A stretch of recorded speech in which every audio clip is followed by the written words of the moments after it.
আমি রান্নাঘরে অঞ্জনা আপনাদের সবাইকে স্বাগত জানাই।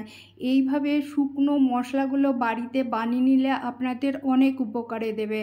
তাও বাজারে এইগুলো 100 টাকা 150 টাকা প্যাকেট, সেখানে আপনারা 50-20 টাকা বাড়িতে খরচ করলে বাড়িতে অনায়াসে এই শুকনো মশলাগুলো বানিয়ে নিতে পারবেন। তো এই শুকনো মশলা বর্ষার সময় অনেক উপকার দেয় আমাদের। তো চলুন আমি কিভাবে বানিয়ে নিয়েছি আমার সাথে থাকুন, দেখতে থাকুন। এখানে একটা আমি বাটি নিয়েছি, মানে পুরো সবুজ কাঁচা লঙ্কা নিয়ে নিয়েছি। লঙ্কাগুলো ভালোভাবে ধুয়ে পরিষ্কার করে নেব।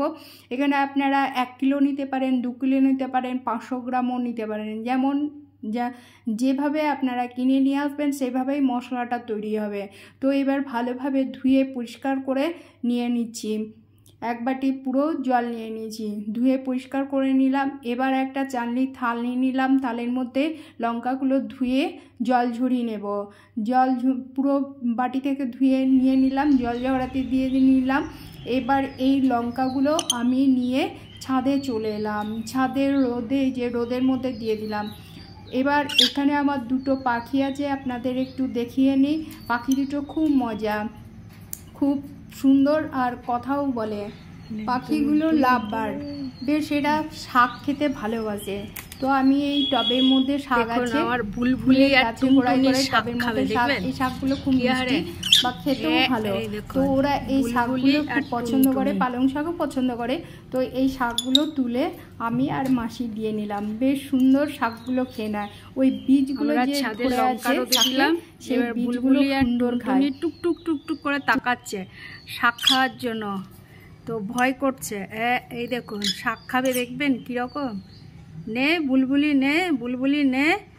এই দেখুন শাক খাচ্ছে। রোদ লাগে বলে আমরা এই ঢাকাগুলো দিয়ে নিয়েছি। বুলবুলি টুনটুনি, আয় টুনটুনি শাক খাবে, কপ কপ করে শাক খেয়ে নেবে।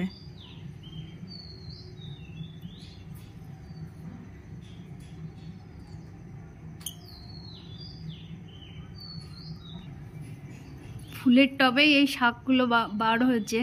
শাকগুলো খুব মিষ্টি খেতে।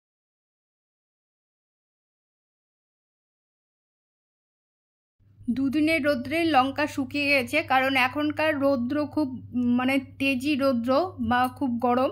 তো লঙ্কা শুকিয়ে গেছে, লঙ্কা নিয়ে নিলাম। আর এখানে আমি নিয়েছি গোলাপের পাপড়ি, গোলাপ লাল, হলুদ, পিঙ্ক, মানে বিভিন্ন ধরনের কালারের অল্প অল্পই নিয়েছি। এবার লঙ্কা নিচে নিয়ে চলে এলাম। তো লঙ্কার এই যে ডান্টি বা বোবরটাগুলো ছাড়িয়ে নেব। সব লঙ্কাগুলো একটা একটা করে ছাড়িয়ে নিলাম। এবার ছাড়িয়ে নিলাম, আপনারা এর মধ্যে গ্লাভসও পরে নিতে পারেন। তো আমার প্রয়োজন হলো না, আমি পরলাম না, ছাড়ানো হয়ে গেছে, বাটির মধ্যে নিয়ে নিয়েছি। এবারে পুরো পাঁপড়ের মতো খড়খড়ে শুকনো হয়ে গেছে। তো এবার মিক্সার জার নিয়ে নিলাম, এই জারের মধ্যে আমি লঙ্কাগুলো পেস্ট করে নেব। কালারটা কত সুন্দর লাগছে না, সবুজ ছিল সেটা কি সুন্দর কালার হয়ে গেছে। এবার ঢাকা চাপা দিলাম, পেস্ট হয়ে গেছে, ঢাকা চাপা তুলে নিলাম। কালারটা কত সুন্দর না। তো এই লঙ্কার গুঁড়ো পেস্টটা বাজারে না কিনে সারা বছরের জন্য বা বর্ষার জন্য আপনারা অনায়াসে তৈরি করে নিতে পারবেন বাড়িতে। তো অত দামের না কিনে এই 50-60 টাকা বা 20 টাকা 10 টাকা যেই যেমনই পারবেন সেইভাবে নিয়ে লঙ্কা নিয়ে এসে বাড়িতে শুকিয়ে এইভাবে বানিয়ে নেবেন, দেখবেন আপনাদের খুব উপকারে দেবে আর ভালোও লাগবে। এই যে কত সুন্দর কালারটা, এখানে কোনো ভেজাল পাইল থাকছে না। এবার এই যে গোলাপের পাপড়িগুলো শুকিয়ে নিয়েছি, হয়তো বলবেন আপনারা কি কাজে লাগবে। অনেক সময় বর্ষার সময় মনে তো হয় যে একটু শরবত করে খাই বা কোনো কিছু বানিয়ে খাই, তখন গোলাপ জল না থাকলে এটা জলে গুলে দিয়েও অনেক কাজে লেগে যায়। তো এইভাবে আমি গোলাপের পাপড়িগুলো শুকিয়ে নিয়েছি, যেভাবে লঙ্কা পেস্ট করে নিলাম ঠিক সেইভাবেই পেস্ট করে নেব। মানে কালারটাও সুন্দর হবে বা গন্ধটাও সুন্দর হবে, আর খুব সুন্দর গন্ধ, গাছের টাটকা গোলাপ।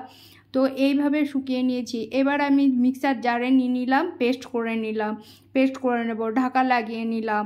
এবার ঢাকা পেস্ট হয়ে গেছে, ঢাকা তুলে নেব। এই যে মানে অল্প পরিমাণে হলেও এটা জলে গুললে অনেকটাই হয়ে যাবে।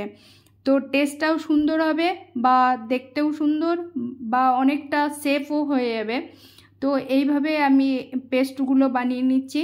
দেখতে পাচ্ছেন এখানে আমি কুল নিয়ে নিয়েছি। বর্ষার সময় অনেক সময় ডালে দেওয়া যায়, ভালো লাগে। তো এবার যেমন আমচুর যেমন হতে পারে, তাহলে কুলচুর কেন হবে না? তো আমি এইরকম বুদ্ধি খাটিয়ে, আর পোকাও লাগে না, সারা বছর এইভাবে রাখা যায়। তো রোদে শুকিয়ে নিয়েছি এইভাবে বীজ থেকে। এবার আমি খোসাগুলো পুরো আলাদা করে নিলাম। বীজগুলো টক খাওয়া যাবে বা চাটনিও করা যাবে, বীজেও মানে যে কুলের অংশটা আছে সেটাও আছে।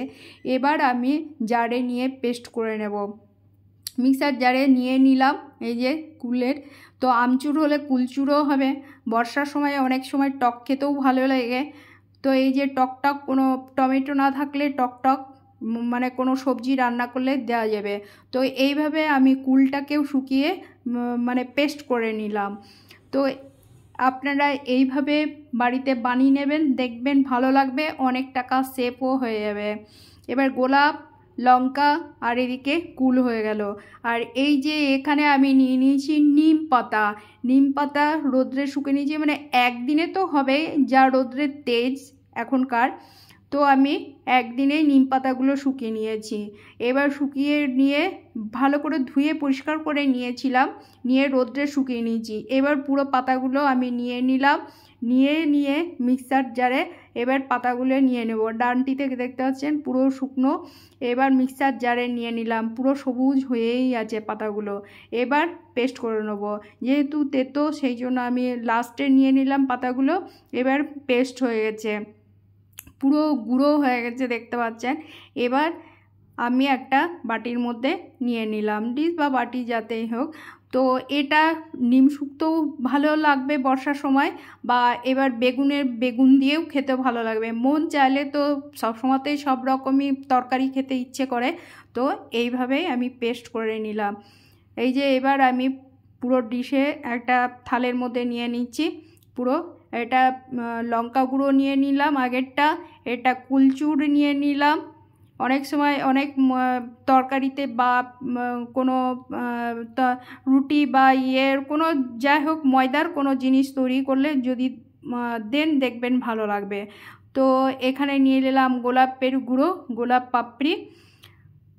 এই যে কত সুন্দর লাগছে না দেখতে। তো এই যে নিম তেতো, সেই জন্য আমি আলাদাভাবে নিয়ে নিলাম, কারণ ওই সব মশলার সঙ্গে মিশে গেলে সবই তেতো হয়ে যাবে। তো এটা আলাদাভাবে নিয়ে নিলাম। এটা কুলচুর, গোলাপ, আর ওটা লঙ্কা, এটা নিম। তো কেমন লাগলো আপনারা কমেন্ট বক্সে জানাবেন, লাইক করবেন, আপনারা আমার সাথে থাকবেন, একটা সাবস্ক্রাইব করবেন।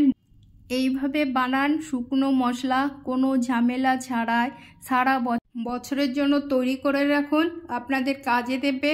অল্প টাকায় বিশাল 200-250 টাকার কাজ করে দেবে। তো কেমন লাগলো আবারও বলে নিলাম। এই যে, তো ফিডব্যাক দিতে ভুলবেন।